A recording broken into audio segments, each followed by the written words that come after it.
안녕하십니까, 염창렬입니다. 오늘은 공정관리에 대해서 첫 번째 시간으로 공정총론에 대해서, 공정에 관한 전반적인 사항에 대해서 먼저 다뤄보는 시간으로 꾸며나가도록 이렇게 하겠습니다.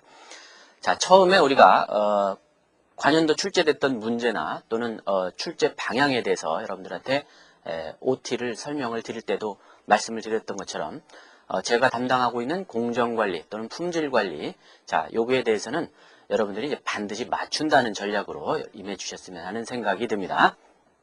자, 그러면 일단 시험에 출제되고 일단 계산 문제로 나올 수 있는 공정에 대한 것을 먼저 정리해 나갈 텐데, 공정의 전반적인 흐름을 설명을 드리고 그 다음에 오늘 학습할 내용을 구체적으로 하나하나 살펴나가도록 이렇게 하겠습니다. 자, 칠판에 간단하게 정리를 좀 먼저 해보면요.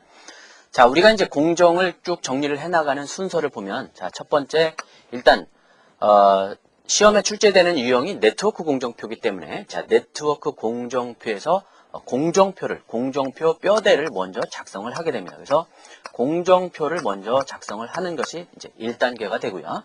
자, 그에 따라서 이제, 일정을 계산을 하게 됩니다. 그래서 일정 계산이 그 이후에 수반이 되고, 그 다음에 이제 그에 따라서 그 작업별로의 여유 시간을 산정을 하게 되거든요. 그래서 여유 시간 산정이 이제 3단계가 되겠습니다. 자, 여기서 일단 여러분들이 이제 관연도 문제 같은 것을 살펴보시면, 자, 여유 시간 계산하는 문제까지가 하나의 출제 유형으로 자리 잡게 됩니다. 그래서 요 단계까지만 하셔도 출제되는 문제의 어느 한 부분은 이제 맞추실 수 있는 그런 내용이 되겠고요. 자, 그 다음에 이제 이렇게 해서 계속 공부를 해 나가게 되면, 자, 각 작업별로 작업에 대한 비용 산출을 합니다. 그래서 그것을 우리가 비용 경사, 코스트 슬로프라고 하거든요. 그래서 코스트 슬로프를 이제 계산을 해 주게 되고요. 코스트 슬로프. 그 다음에 주어진 문제의 조건에 따라서 공기 이제 조정을 하게 되는데, 대개는 이제 공기 단축 쪽이죠. 그래서 공기 단축을 시행을 하게 됩니다. 공기 단축을 해서 그에 따라서 최종적으로 늘어나는 공사 비용을 산출하게 되는 거죠. 공사비 산출까지가 또 다른 하나의 문제용이다, 이렇게 볼 수가 있는 겁니다. 그래서 출제되는 문제용은 크게 두 가지. 일단 여유 시간 계산하는 쪽의 문제. 그래서 우리는 흔히 여유 계산하는 문제다, 이렇게 이제 얘기하는 거고요. 그 다음에 이제 공기 단축을 해서 공사비 산출하는 거, 이것을 우리가 크게 공기 단축 문제다, 이렇게 이제 붙여주게 되는 것입니다. 자, 그러면 이런 문제가 여유 시간 계산 문제가 됐든 아니면 공기 단축하는 문제가 됐든 한 문제 정도가 출제되면서 평균에서 한 10점 정도로 출제가 되니까 수험생 여러분께서는 이 문제는 반드시 맞춘다는 전략을 수립하시기 바랍니다. 자, 이런 문제와 더불어서 간혹 가다가 이제 단답형으로 한 3점짜리로 단답형 문제가 출제될 수 있고, 또 이런 내용들을 이해하기 위한 전반적인 총론에 대한 사항을 먼저 공부하고 들어가도록 이렇게 하겠습니다. 자, 그러면 교재에 나와 있는 순서대로 한번 정리를 해나가도록 이렇게 하겠습니다. 자, 첫 번째, 우리가 다루어야 될 내용, 첫 번째. 자, 여기는 이제 그다지 출제가 많이 되는 내용은 아니기 때문에 꼭 암기해야 될 내용 위주로 체크하면서 넘어가도록 이렇게 하겠습니다. 자, 일단 시공 관리 사이클이 나옵니다. 자, 시공 관리 사이클, 시공에 관련된 관리 사이클이죠. 자, 관리 서클 또는 관리 사이클이라고 불러주는데, 자, 이 어떤 흐름이 계속 일정하게 쳇바퀴 돌듯이 돌아간다라고 해서 이제 관리 사이클이라고 이렇게 불러주는데요. 자, 어떤 관리든 그 관리를 위해서는 처음에 계획을 실시하는 것이, 계획을 수립하는 것이 첫 번째 단계입니다. 그래서 이 단계를 우리가 플랜 단계다, 이렇게 이제 불러주죠. 계획 단계. 그 다음에 계획을 수립을 했으면 그에 따라서 실시를 합니다. 실시 2, 이렇게 불러주고요. 그 다음에 실시한 내용을 검토를 하죠. 체크 단계고요. 그 다음에 마지막으로 그 검토한 내용을 다시 후속 관리, 후속 계획에 반영을 하게 되죠. 그래서 우리가 액션, 조치라고 이렇게 불러줍니다. 그래서 이것이 계속 일정하게 회전하나 돌아간다, 이렇게 해서 이것을 우리가 PDCA 사이클이라고 합니다. 반드시 기억해 두시기 바랍니다. PDCA 사이클, 계획, 실시, 검토, 조치, PDCA 사이클. 자, 그 다음에 우리가 이제 시공에서 전반적으로 이제 관리다라고 하면 크게 한 대략 4가지 정도를 이제 관리다, 이렇게 불러주는데요. 자, 우리가 공부하고 있는 내용들입니다. 다 품질 관리, 공정 관리, 그리고 원가 관리, 안전 관리. 자, 이런 것들은 이제 주요 4대 관리라고, 이렇게 시공에 포함되는 4대 관리다, 이렇게 이제 얘기를 해주게 되는데요. 자, 이런 관리를 하기 위한 제반 요소들이 있습니다. 자, 이것을 영문의 첫 글자를 따서 4M 또는 5M이라고 불러주는데, 이런 요소들의 첫 글자에 다 M으로 시작하기 때문에 그렇습니다. 자, 그 사항을 여러분들이 또 기억하셔야 되는데요. 자, 첫 번째. 자, 시공 현장을 한번 생각을 해본다면, 자, 공사에 들어가는 일단 사람이 필요하죠. 노동력이 필요합니다. 그래서 맨파워, 자, 맨이 필요하죠. 인력이 필요합니다. 첫 번째, 인력이 필요하고요. 자, 그 다음에 두 번째, 공사에 들어가는 구조물이 예를 들어서 RC 구조다 그러면 철근이라든지 시멘트라든지 골재라든지, 자, 이런 것들이 이제 들어가게 되겠죠. 이것들이 이제 재료가 되겠습니다. 재료, materials 이렇게 되고요. 그 다음에 이제 세 번째 필요한 요소가 기계들이죠. 기계. 자, 트럭이라든지 또는 뭐 백호라든지 이런 장비들이 있을 겁니다. 기계, 머신이 되겠고요. 그 다음에 아무래도 이제 이런 것들을 운영하기 위해서는 비용이 소요가 되겠죠. 그래서 자금이 필요합니다. money. 이렇게 해서 요 네 가지를 4M이다. 이렇게 이제 얘기를 해주게 되는 것입니다. 자, 수험생 여러분께서는 요 네 가지를 순서에 관계없이 만약에 4M을 써라, 이렇게 문제에 출제되면 순서에 관계없이 네 가지를 써주시면 되는 것이고요. 자, 그 다음에 이제 5요소, 5가지 요소에 포함되는 것이 이제 시공 방법, 메소드가 되겠습니다. 시공 방법. 그래서 5M에 대해서 써라, 4M에 대해서 써라. 이렇게 문제가 출제될 때, 자, 이런 내용을 여러분들이 기억하셨다가 써두시면 되겠습니다. 그래서 이러한 요소들을 가지고 우리가 공부해야 될 이런 관리들이 전체적으로 결과물로 어떤 관리의 목표를 향해서 가는데, 그 목표는 크게 네 가지, 관리 네 가지에 해당되는 것이 여기에 포함이 되는 것입니다. 그래서 품질을 좋게, 더 나은 품질로 하는 것이 우리가 관리의 목표가 되고, 그 다음에 가급적 공사 기간은 빠르게 하는 게 좋겠죠. 그래서 가급적 공기는 단축을 해서 빠른 시일 내에, 그리고 그 다음에 비용은 어떻게 되겠습니까? 비용은 가급적 덜 드는 비용으로, 저렴한 비용으로 공사를 시행하면 좋겠고, 그러면서 반드시 수반되어야 될 것이 뭡니까? 안전하게죠. 가급적 안전을 도모해야 되는 차원에서 공사를 시행한다면 이것이 공사에 대한 관리를 하는 어떤 목표다, 이렇게 볼 수가 있겠습니다. 그래서 시공 관리에 대한 전반적인 흐름을 간단하게 설명을 드렸고, 이런 흐름 아래서 여러분들이 기억하셔야 될 내용이 바로 관리 사이클, 그리고 관리에 사용되는 제반 요소들, 이런 것들을 꼭 기억을 하시기 바랍니다. 자, 관리에서 주된 관리 이제 네 가지 중에서 그 중에서 또 핵심을 이루는 것이 이제 세 가지가 바로 공정과, 그리고 원가, 품질, 요 세 가지의 관계인데, 자, 우리 교재에 보면 이 세 가지 관계에 대한 것을 그래프를 통해서 정리를 해봤습니다. 그래서 그것을 간단하게 여러분들한테 그래프를 통해서 요소들 간에 한번 관계를 한번 살펴보도록 이렇게 하겠습니다. 자, 첫 번째로 우리가 살펴볼 것은 공기를 빠르게 할수록 품질은 어떻게 될까 하는 것을 한번 먼저 살펴보죠. 자, 먼저 공기하고 원가에 대한 것을 한번 살펴보죠. 공기하고 원가. 자, 공기를 하고 비용하고를 한번 살펴보는 거죠. 비용 관계하고 한번 살펴보자 이거죠. 자, 우리가 공사에 들어가는 비용과, 그리고 공기를 이제 빨리 했을 때, 단축을 했을 때를 한번 생각해 보면, 이 가로축을 우리가 공기를 이제 빠르게 단축을 했을 때, 자, 이 빠르게 했을 때를 이 빠른 쪽을 이렇게 놓고 본다면 비용하고의 관계죠. 자, 적당한 빠르기로 공사를 시행했을 때, 자, 이것을 우리가 적당한 빠르기고, 적당한 공기고, 그때의 적당한 비용이다라고 생각을 해본다면, 공사를 빠르게 할수록 어떻게 됩니까? 공사를 빠르게 한다는 얘기는 작업을 빨리 하기 위해서 그만큼 여러 가지 요소들이 더 투입이 되겠죠. 그래서 그렇게 되면 아무래도 공사에 들어가는 비용이 증가를 할 겁니다. 그래서 공사 비용이 이제 증가를 이렇게 하게 되는 것이고요. 그 다음에 공기가 적당한 기간보다 오히려 늦어진다라고 할 때는, 빠르기가 늦다라고 한다는 얘기는 그만큼 기간이 지연되니까, 지연으로 인해서 또 다른 공사비가 늘어나는 요인이 되겠죠. 그래서 다시 늘어나게 되는 것입니다. 이렇게. 그래서 이런 형태의 공기를 빠르게 할수록 비용과의 관계에서는 이런 형태의 그래프를 그리고 있다라는 것을 우리가 그래프를 통해서 볼 수가 있는 것이고요. 그 다음 두 번째는 이제 공기하고 품질의 관계인데요.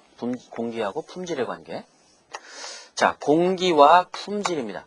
공기를 빠르게 하면 어떻게 됩니까? 공기를 빠르게 하면 품질은 조잡해질 우려가 있죠. 그렇죠? 그래서 가급적이면 공기가 공사에 시간을 두고 천천히 공사를 할수록 어떻게 됩니까? 품질은 아무래도 양호해지겠죠. 그래서 공기와 공기를 단축하는 것과 그 다음에 비용과는 반비례하는 이런 형태를 띠게 된다. 이렇게 이제 볼 수가 있겠죠. 비용입니다.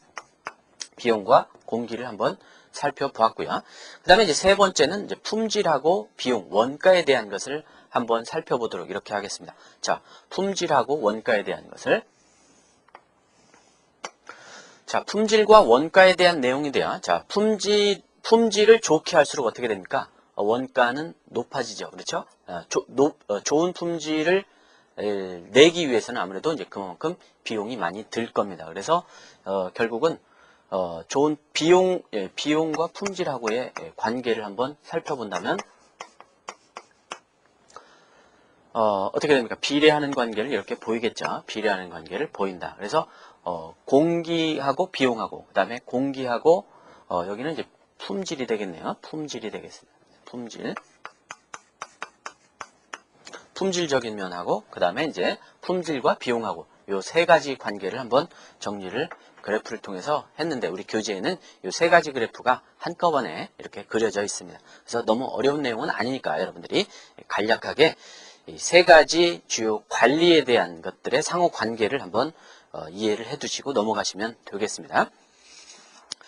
자, 그 다음에 이제 우리가 그 아래에 보시면 우리가 그 최적 공기라는 공기에 대한 것과 비용에 대한 것을 다루고 있는데, 자, 이것은 후반부에 그 코스트로프 쪽에 공부를 하면서 공기 단축 쪽에 비용을 계산할 때 다시 한번 언급을 해보도록 이렇게 하겠습니다. 자, 그 다음에 이제 두 번째로 여러분들이 알아둬야 될 내용 중에서 공정표의 종류를 소개하고 있습니다. 공정표의 종류. 자, 여기로 넘어가도록 하죠. 자, 공정표의 종류가 소개가 되어 있는데요.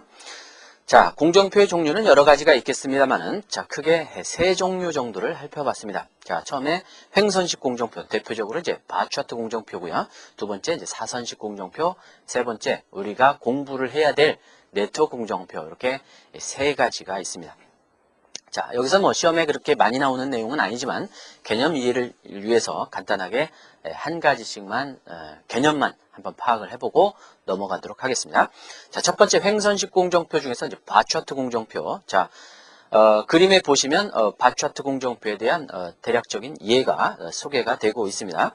그래서 대개는 바차트 공정표라고 하면 세로축에는 공사 종목별로 각 공사가 나와 있고 가로축에는 공사에 소요되는 소요 일수를 넣으면서 각각의 작업별로 소요되는 일수들을 그렇게 막대 그래프 형태로 이렇게 횡선으로 표시를 한 것을 우리가 바 차트라고 이렇게 얘기를 해줍니다. 자, 바 차트 공정표의 이제 특징, 장단점이 소개가 되어 있는데요. 자, 간략하게 살펴보면 그림에서 보신 것처럼 자, 바 차트 공정표는 아무래도 작성하기가 이제 쉽다라는 것이 가장 큰 장점이 되겠고요.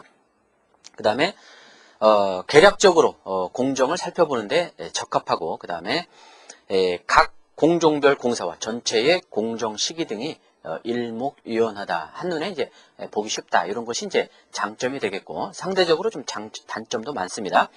작업의 상호 간의 관계가 불분명하고 주공정이라고 하는 것이 어떤 것인지 하는 것을 파악하기가 좀 어렵다라는 것이 이 바차트 공정표의 단점이 되겠습니다. 자, 바차트에서 시험에 출제됐던 것은 바차트 공정표, 횡선식 공정표를 사용하는 용도입니다. 용도. 자, 이것은 기억하셔야 되겠는데요. 자, 세 가지입니다. 자, 그래서 간단하기 때문에 소규모의 간단한 공사에 사용된다 하는 것이고, 두 번째, 계략적인, 디테일한 것이 아니라 계략적인 공정표가 필요한 경우에 바로 이 횡선식 공정표, 바차트를 사용하게 된다라는 거고요. 그 다음에 세 번째, 빠르게 시급을 요하는 긴급한 경우에는 바로 이 횡선식 공정표를 사용한다. 그래서 이 세 가지를 꼭 기억을 하시기 바랍니다. 우리는 그냥 간단하게 첫 글자를 따서 소, 개, 시 이렇게 기억을 하시기 바랍니다. 소규모, 계략적인 경우, 그다음에 시급을 요하는 경우 이렇게 세 가지 소, 개, 시 이렇게 기억을 하시면 되겠습니다. 자, 그 다음에 이제 두 번째로 소개가 되어 있는 것이 사선식 공정표입니다. 사선식 공정표. 자, 간단하게 공사에 대한 그림을 그려놓고 있는 건데요. 자, 아래축에 보면 가로축으로 공사 기일이 나와 있고, 그 다음에 세로축으로는 이제 공정에 들어갈 내용들이 쭉 이렇게 사선 형태로 쭉 기록이 되어 있습니다. 자, 이런 사선식 공정표는 나름대로 장단점이 있는데 간략하게 살펴보면 공사 기성구 표시에 편리하고 그 다음에 시공속도 파악하는 것이 가능한 그런 장점이 있는 것에 반해서 세부 사항을 파악하기는 조금 어렵다라는 단점이 있습니다. 그래서 이런 장단점을 사선식 공정표에서 간단히 살펴봤고요.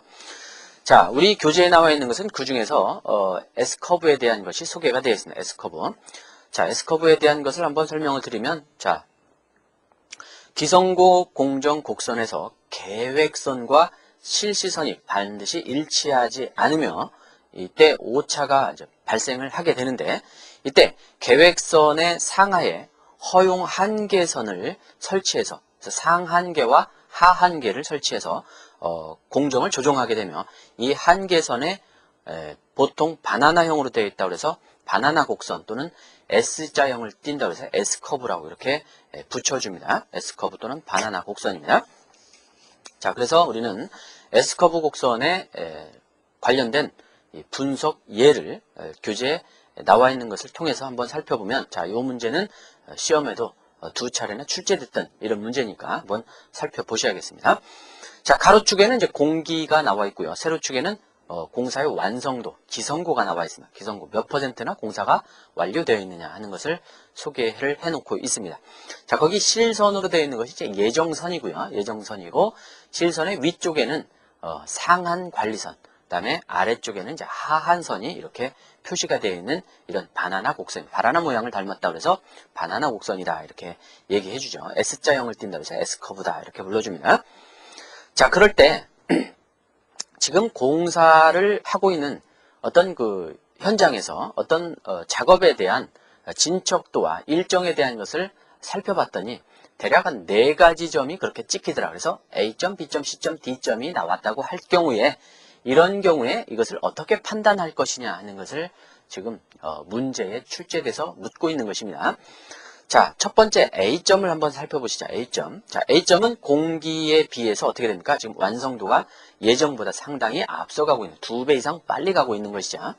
자, 공사를 빨리 진행한다고 해서 무턱대고 좋은 것은 아니죠. 그러면 공사를 빨리 진행한다, 공기를 단축한다라고 하는 것은 그만큼 무엇을 유발하는 거예요? 비용이 추가된다라는 겁니다. 자, 우리가 관리의 목표가 뭡니까? 가급적 비용을 절감하는 차원에서 공기를 단축해서 좋은 품질을 양산해내는 것이죠. 자, A점이라고 하는 부분이 만약에 어느 공사에서 찍혔다라고 한다면 그 A점은 어떻게 판단할 것이냐?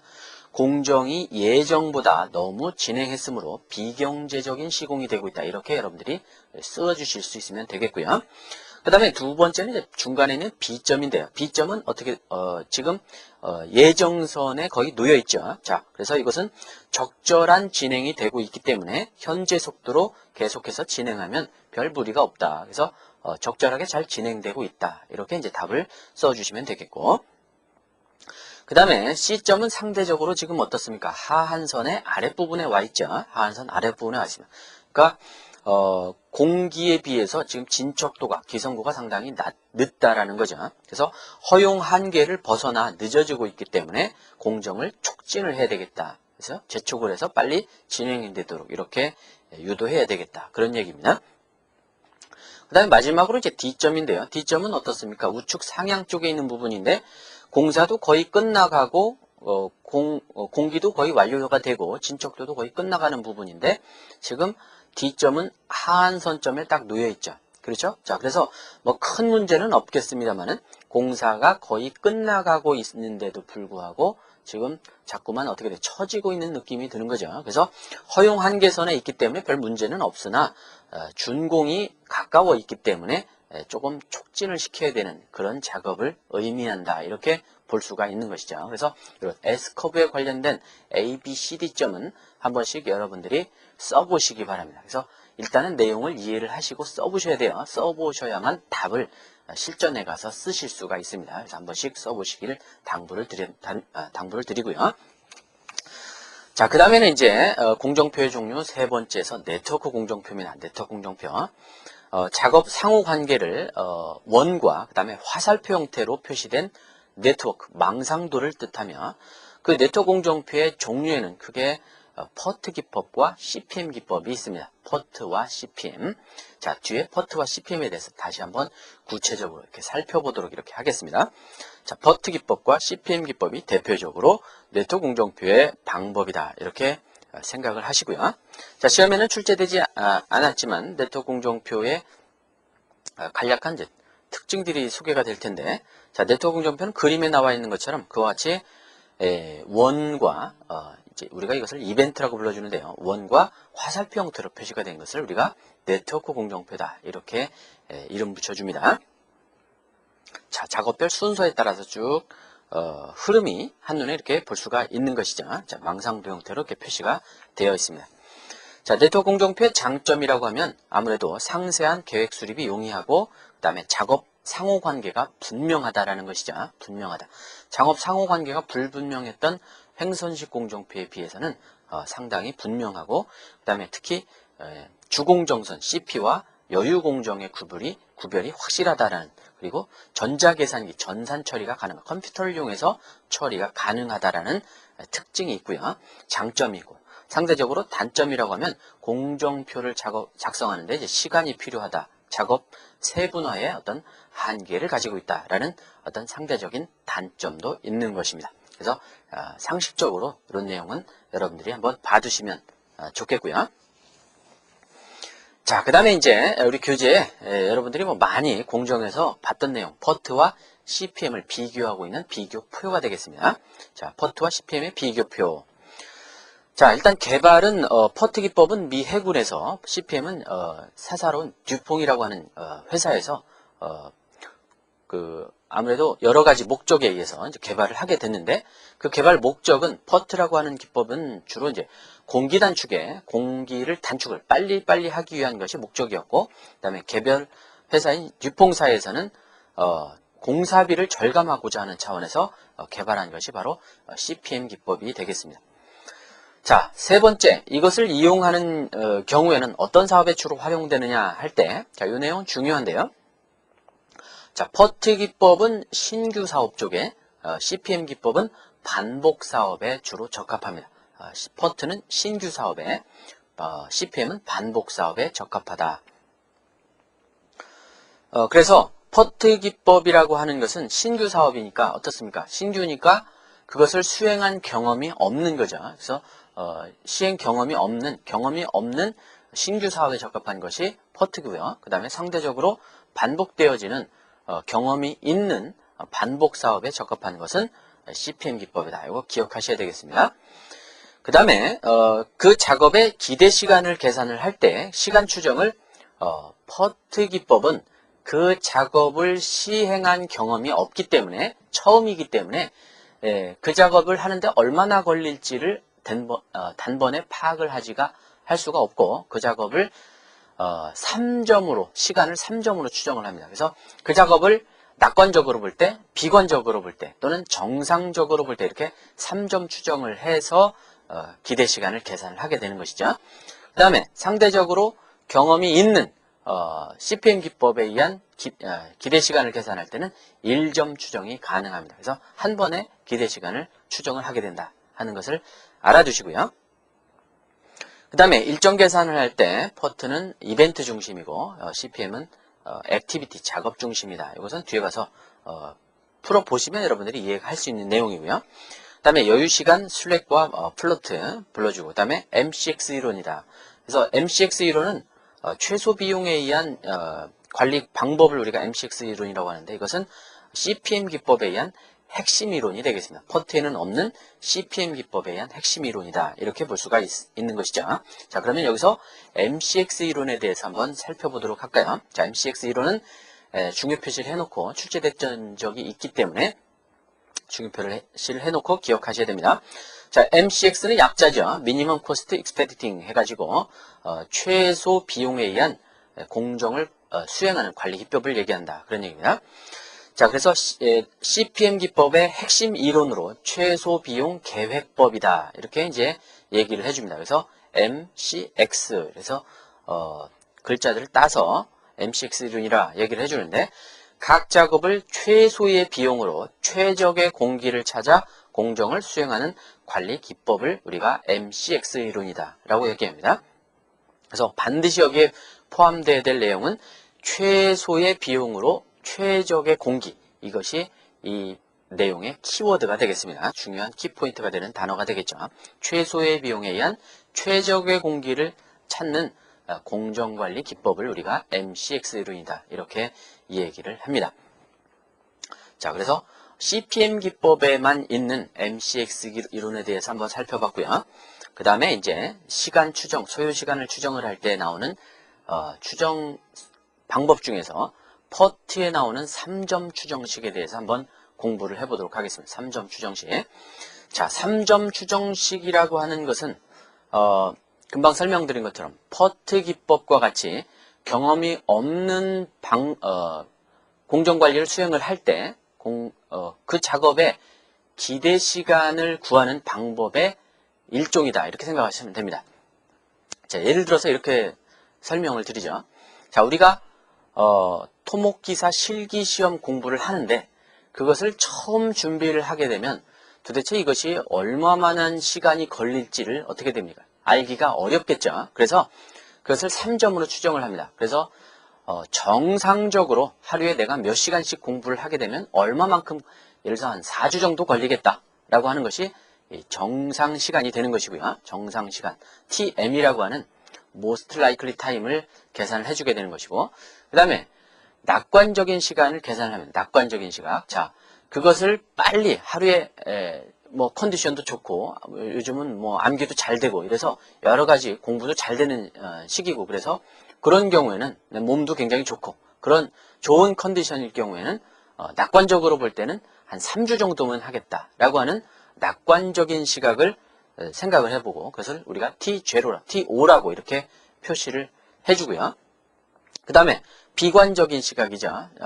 뭐 여러 가지 일들이 같이 겹치다 보니까 공부할 시간이 별로 안 나더라. 그래서 비관적으로 보니까 대략 뭐 한 6주 정도 걸리겠더라. 그래서 이런 시간에 대한 것을 세 가지 점으로 정상점, 그 다음에 낙관점, 그 다음에 비관점, 이렇게 세 가지 점으로 구한 다음에 3점으로 구해서 그것을 기대 시간을 계산을 해줍니다. 그래서 아무래도 낙관과 비관이 이루어질 확률보다는 정상적으로 이루어질 확률이 높죠. 그렇죠? 확률적으로. 그래서 우리가 기대 시간을 계산을 할 때는 이 정상적인 시각에는 TM에다가는 낙관이나 비관이 이루어질 확률보다 4배가 높다. 그래서 가중치를 4배를 둡니다. 그래서 가중치를 4배를 두어서 낙관에 대한 것 1, 비관에 대한 것 1, 정상에 대한 것 1, 4 이렇게 해서 전체 6으로 나누어 준 것이 기대시간이 됩니다. 그래서 기대시간 공식은 반드시 기억을 하셔야 되고요.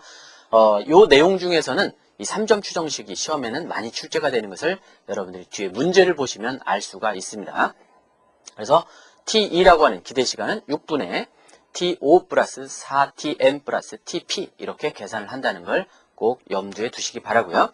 자, 그거에 따른 분산식이 나옵니다. 분산식. 그래서 시그마 제곱이라고 하는 분산은 6분의 비관적인 시각 TP 마이너스 낙관적인 시각 T0 한 것에 전체적으로 제곱을 해서 얼마만큼 확률적으로 분산이 되어 있느냐 하는 것을 봅니다. 그래서 이런 계산값들이 차이가 날 경우에는 분산치가 작은 것을 선택을 나중에 해주게 됩니다. 그래서 예제 문제에 나와 있는 것을 여러분들이 한번 좀 풀어보셨으면 좋겠습니다.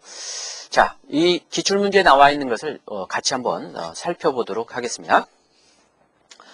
자, 출제됐던 문제에 있는 문제인데요. 자, 퍼트 기법에 의한 공정관리 기법에서 정상 시간이 11일이 나와 있고, 그 다음에 비관적인 시간이 14일, 그 다음에 낙관적인 시간이 8일이라면 공정에서 기대 시간과 분산은 각각 얼마냐 이렇게 묻고 있는 것이죠. 자, 그래서 공식 TE, 기대 시간, expected time, TE라고 하는 것은 6분의, 자, 낙관적인 시각이 나와 있는데, 낙관적인 시각은 빠르겠죠. 8일입니다. 8일. 플러스 정상적인 시각 11일. 여기다가 가중치 몇 배 한다 그랬죠? 4배 한다 그랬습니다. 4배. 그 다음에 플러스 비관적인 시각 14일 해서 6으로 나누니까 11일이 나옵니다. 11일. 자, 여기서 여러분들이 한 가지 알아두셔야 될 내용은, 자, 기대 시간을 계산했을 때 이렇게 딱 11일로 정수로 떨어지면 관계가 없는데, 자, 소수점으로 나올 경우에는 원칙적으로는 4452 하도록 되어 있습니다. 4452 하도록 되어 있어요. 그래서 우리 교재에는 소수점으로 그냥 처리가 되어 있는데, 뭐 그래도 큰 문제는 없겠습니다만 4452를 하는 것이 원칙이다. 이렇게 알아두시면 좋겠습니다. 그래서 분산 시그마 제곱이라고 하는 것은 6분의 비관적인 시각 14일 마이너스 낙관적인 시각 8일 뺀 것에 전체적으로 제곱하니까 1이 나오죠. 그래서 분산치가 비교적 작다라는 겁니다. 작다. 자, 이렇게 해서 3점 추정식에 관한 문제까지 한번 풀어봤는데, 어쨌든 이 문제는 출제가 많이 된 문제이기 때문에 여러분들이 그 위아래 나와 있는 문제까지 같이 한번 풀면서 전체적으로 추정식에 관한 개념을 정확하게 파악을 해보시기 바랍니다.